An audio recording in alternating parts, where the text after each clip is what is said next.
बिस्मिल्लाहिर्रहमानिर्रहीम। सर्फ़ के असबाक में से हमारा आज तीसरा सबक है और तीसरा सबक कलमा, उसकी तारीफ़ और उसकी अक़साम और उस पर जो बहस है मुख्तसर सी समझने के लिए उनकी तारीफ़ात के लिहाज से। चूँकि ये हम बहस कलमा की यहाँ कर रहे हैं, असल ये बहस नहव के लिए है, लेकिन सर्फ़ में एक मकाम तक पहुँचने के लिए एक चीज़ को ख़ास तौर पे हमें समझने के लिए इस कलमा पर भी बात करनी पड़ रही है और उसकी अक़साम पर भी बात करनी पड़ रही है। अगरचे कलमा और उसकी अक़साम जो फ़ैल और इसम आ रहा है वो सर्फ़ में तो चलता ही रहेगा, लेकिन शुरू में ये जो बात है असल नहव की है और यहाँ हम इसे मुख्तसर तौर पे ज़िक्र कर रहे हैं ताकि एक अगली बात तक हम पहुँच सकें। कलमा और उसकी अक़साम। कलमा की तारीफ़। कलमा वो लफ्ज़ है जो माना मुफ़रद के लिए वज़ा हो, यानी कलमा उस अकेले लफ्ज़ को कहते हैं जो एक ही माना बताए, एक से ज़ायद ना तो उसमें अल्फाज हों ना एक से ज़ायद मानी हों, उसको कलमा कहते हैं और उसे मुफ़रद भी कहते हैं।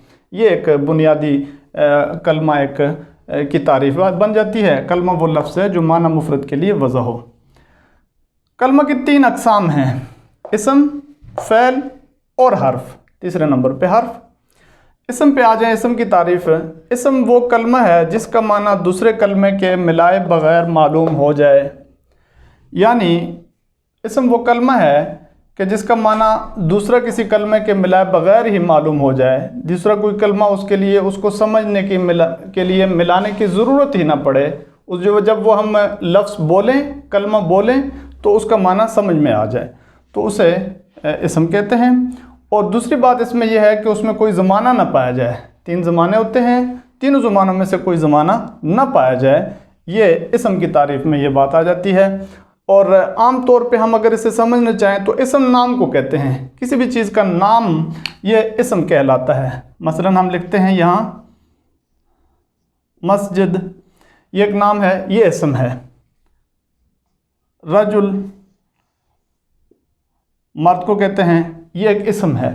इसमें ज़माने का कोई ताल्लुक़ नहीं होता, लेकिन इतनी बात ज़रूर होती है कि इसका माना दूसरे किसी कलमा के मिलाए बगैर मालूम हो गया है, हमें समझ में आ गया है। दूसरे नंबर पे फ़ैल है।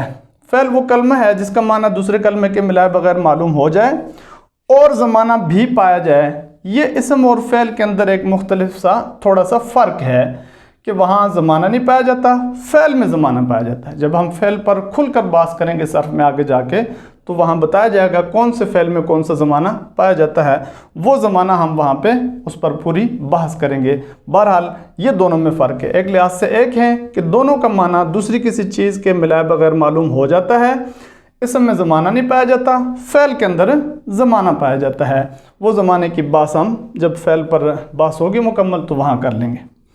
और तीसरे नंबर पे है हर्फ। हर्फ वो कलमा है जिसका माना दूसरे कलमे के मिलाए बगैर मालूम ना हो।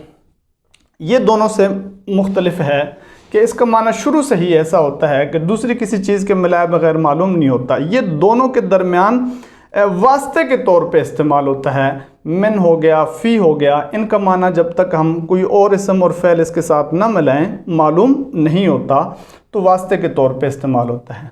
इसम हो गया नाम, फ़ैल हो गया काम, और हर्फ जो फ़ायदा देता है दोनों के दरमियान वास्ते का फ़ायदा देता है। ये बुनियादी बात कलमा की हमने कर ली। कल हम आगे बात करेंगे इसम पर, एक उसकी ख़ास तकसीम है जिस पर थोड़ी सी तफसील के साथ बात होगी। तो हम इसम तक पहुँच चुके हैं। अब हम आगे जाकर इसम को बहस में लेके आएंगे कि इसकी 2 किस्में बनती हैं, उसमें एक तफसील से उस पर बहस होगी, वो आगे चलती जाएगी वो बात। बहरहाल हम इस बुनियाद के अंदर कलमा और उसकी अक़साम को समझ चुके हैं, उनकी तारीफ़ात को भी समझ चुके हैं।